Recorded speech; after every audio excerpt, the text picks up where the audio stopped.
Hola, ¿qué tal? Soy la doctora Mariely Correa Balsas, especialista en estética dental y en prostodoncia. El tema de hoy es ¿hasta qué punto un diente puede ser restaurable?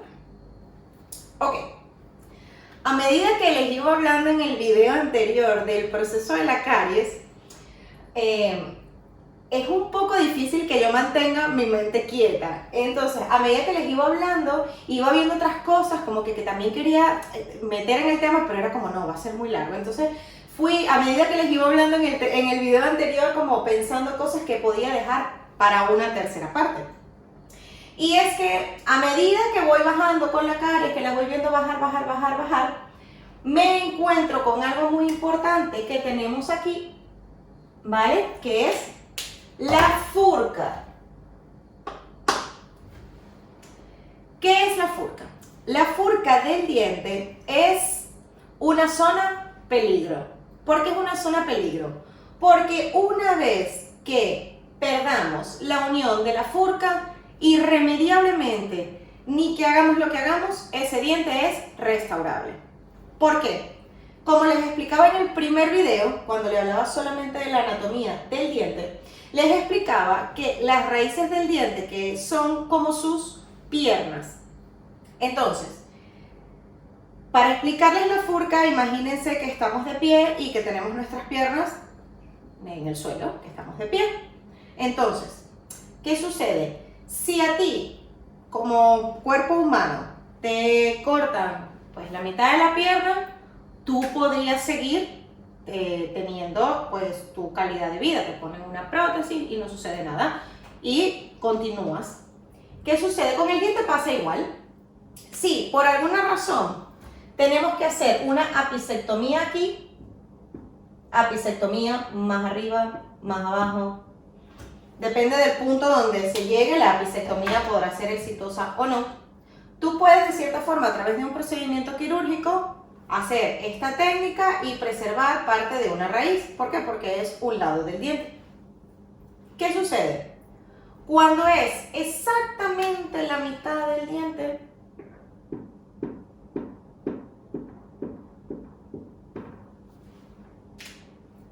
el diente se nos abre de forma vertical. Cuando nuestra caries ha invadido de tal manera, y entra al nervio, y baja por el nervio, y luego llega a la dentina que está debajo del nervio, y sigue bajando, y esa caries que empezó aquí, llega hasta aquí, y me lesiona, y me rompe, o me llena de caries la zona de la pulpa, el diente irremediablemente no puede ser restaurado. Eso es muy importante porque se lo explicamos mucho a los pacientes. Normalmente si vienes con una caries muy grande, bueno, casi siempre tomamos radiografía, por no decir siempre. Y cuando vemos algo así, tomamos la radiografía y normalmente llamamos al paciente y le explicamos que cuando tocamos la furca, irremediablemente el diente no es restaurable, no puedes hacer nada. Hay que extraer el diente. ¿Por qué? Porque si lo dejas allí, esta caries, que la caries es así, ella va por libre, la caries sigue saliendo. Llega aquí y toca zona de hueso, ¿vale? Y, por supuesto, todos estos tejidos de soporte del diente, que sería el cemento radicular, luego el ligamento periodontal, ocurre una inflamación importante del ligamento periodontal y ocurre todo un proceso inflamatorio y un proceso infeccioso en esa zona, que va a derivar más adelante en una pérdida de hueso de esta zona, ¿vale? De toda esta zona. Ustedes dirán, ¿cuál es el problema de una pérdida de hueso? Sí, vamos a sacar el diente igual. Resulta que mientras más margen le demos a la caries de avanzar, de perforar la furca y de seguir hacia los tejidos de soporte del diente y perdemos hueso, la posibilidad de poder colocar un implante sin tener que requerir otras técnicas quirúrgicas como injertos o simplemente no hacer una colocación sana de un implante van disminuyendo. Entonces es importante que una vez que a un paciente se le indique que se debe extraer un diente porque hay una afección de la furca, el paciente debe extraerse el diente porque si no va a ocurrir una lesión importante de los tejidos de soporte del diente. Muy bien. Otro punto importante de hasta qué punto podemos restaurar los dientes. Siempre les explico a los pacientes que mientras los daños de caries, de fracturas o de lo que sea, sean de forma horizontal, yo puedo ir rellenando con composites, con incrustaciones, con corona, con pernos y restauraciones, no hay problema. ¿Qué pasa? Cuando las caries empiezan a invadir las zonas de nuestro diente que están por debajo de nuestros tejidos de soporte, ¿se acuerdan el video del alargamiento coronario?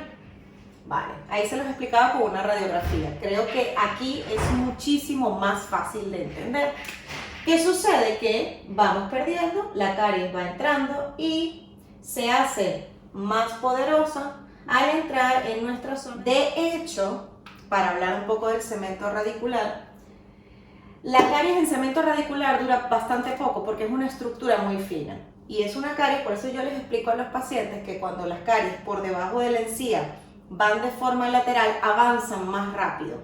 Realmente no es que avanzan más rápido, sino que si se fijan, el ancho de esta zona no es el mismo ancho que esta zona. Si aunado a eso, nuestra estructura de protección de esta zona, que es el cemento radicular, es mucho más fino que nuestro esmalte, obviamente no es que la caries avance más rápido, es que las estructuras son más finas, menos resistentes y nuestro grosso de todo lo que sería esta zona es mucho más pequeño. Con lo cual hay una alta probabilidad siempre de llegar rápido al nervio cuando vamos de forma lateral, o hay muchas veces que las caries se forman en esmalte y van bajando y llegan a esta zona y rápidamente nervio. ¿Qué sucede? Cuando las caries empiezan, todo esto es para explicarles que cuando las caries empiezan a bajar de forma vertical y nos empiezan a invadir tejidos de soporte, vienen todos estos procedimientos quirúrgicos que yo les había hablado anteriormente. La gingivectomía, los alargamientos coronarios según sea la profundidad. Pero irremediablemente llega un punto en el que no puedes hacer un alargamiento coronario hasta aquí o hasta aquí.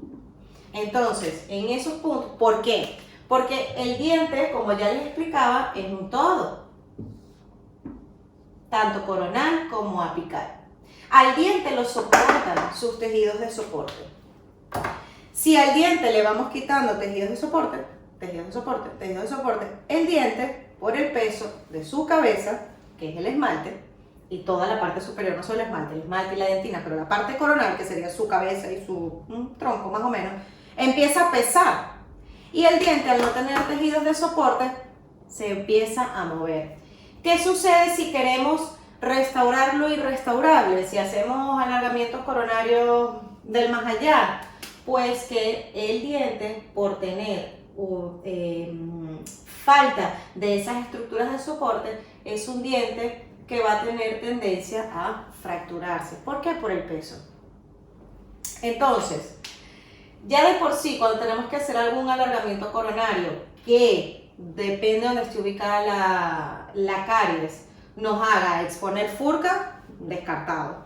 Luego, si vamos por un lateral, algo que nos haga perder demasiado tejido de soporte y que veamos que la restauración no es viable porque es muy profunda, tampoco, es algo que se descarta. Entonces, es muy importante no dejar avanzar las caries en profundidad, sobre todo en sentido vertical, porque una vez que una caries o una fractura, no solamente caries, que una caries o una fractura atraviesa nuestra división de lo que sería la parte coronal y la parte de la raíz de lo que no vemos, cada vez va siendo más difícil el poder restaurarla y llega a ciertos puntos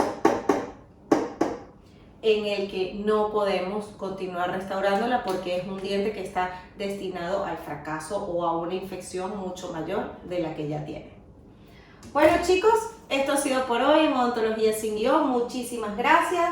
Espero que les haya servido mucho. Espero que para cuando vayamos al odontólogo y el odontólogo nos explique estas cosas que le pueden pasar a nuestros dientes, lo entendamos y así tengamos menos miedo y más conocimiento de enfrentarnos a un diagnóstico y a un correcto plan de tratamiento. Chao, chao. No olviden suscribirse.